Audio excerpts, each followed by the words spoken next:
कृषी विभागातर्फे काय ऍक्शन घेतला आहात आणि याची काय फायदे आहे शेतकऱ्यांसाठी? कोल्हापूर जिल्ह्यामध्ये फ्रेमवर्क फॉर फर्टिलायझर सेल हा पथदर्शी प्रकल्प केंद्र शासन त्याचबरोबर राज्य शासनाच्या माध्यमातून राबवले जात आहे.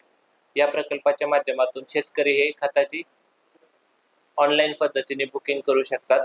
यामध्ये गुगल प्ले स्टोअरमध्ये फ्रेमवर्क फॉर फर्टिलायझर सेल या नावाचे ॲप्लिकेशन उपलब्ध आहे. या ॲप्लिकेशनच्या माध्यमातून शेतकरी हे स्वतःचा आधार क्रमांक किंवा फार्मर आय डी या माध्यमातून लॉग इन करू शकतात.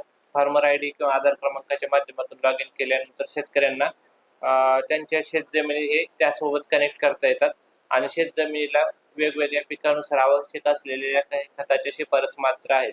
त्याप्रमाणे खताची शिफारस त्या ठिकाणी दर्शवली जाते.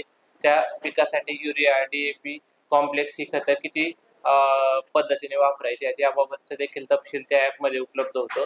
या ॲपच्या माध्यमातून शेतकरी हे योग्य त्या आपल्या आवडीच्या दुकानदाराकडून खताचं बुकिंग करू शकतात.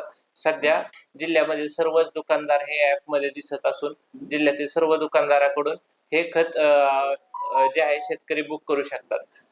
त्याचबरोबर यापूर्वी थोडासा इश्यू हा येत होता की शेतकऱ्यांना स्वतः जाऊन पॉस मशीनवरती थंब करून नोंदणी करावी लागत होती, बायोमेट्रिक ऑथेंटिकेशन करावं लागत होतं. परंतु आता सध्या जे आहे ते शेतकरी स्वतः किंवा त्यांच्या प्रतिनिधीच्या मार्फत तिथे जाऊन OTPच्या आधारे देखील ऑथेंटिकेशन करू शकतात. त्यामुळे शेतकऱ्यांना प्रत्यक्ष त्या ठिकाणी जाण्याची आवश्यकता नाही आहे. त्याचबरोबर यामध्ये जे आहे सुरुवातीला काही कॉम्प्लेक्स खतं वगैरे दिसण्यामध्ये अडचणी येत होत्या, परंतु आता सर्वच प्रकारची खतं ही या ॲपमध्ये उपलब्ध झालेली आहेत.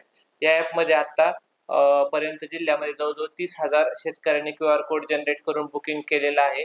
5,500 मेट्रिक टन खताचं बुकिंग झालेलं आहे आणि आजपर्यंत जवळजवळ 15,000 शेतकऱ्यांनी हे स्वतः खत खरेदी केलेलं आहे.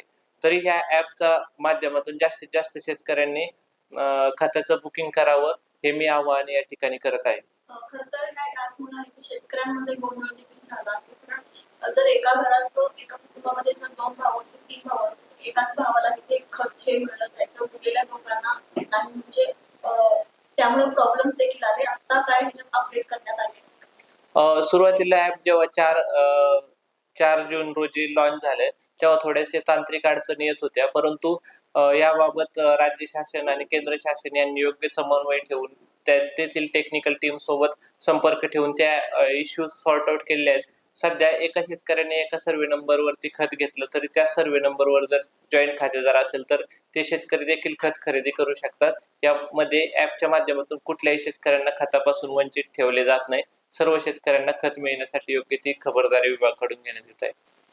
ह्या सुरुवातीला हे ॲपच्या माध्यमातून जे बुकिंग होतं त्या QR कोडची व्हॅलिडिटी 3 दिवसासाठी होते. त्यामध्ये आता व्हॅलिडिटी 3 दिवसासाठीच ठेवली आहे, परंतु आता QR कोड जनरेट केल्या क्षणी देखील शेतकरी खत खरेदी करू शकतात. 3 दिवसात कधीही शेतकरी खत खरेदी करू शकतात.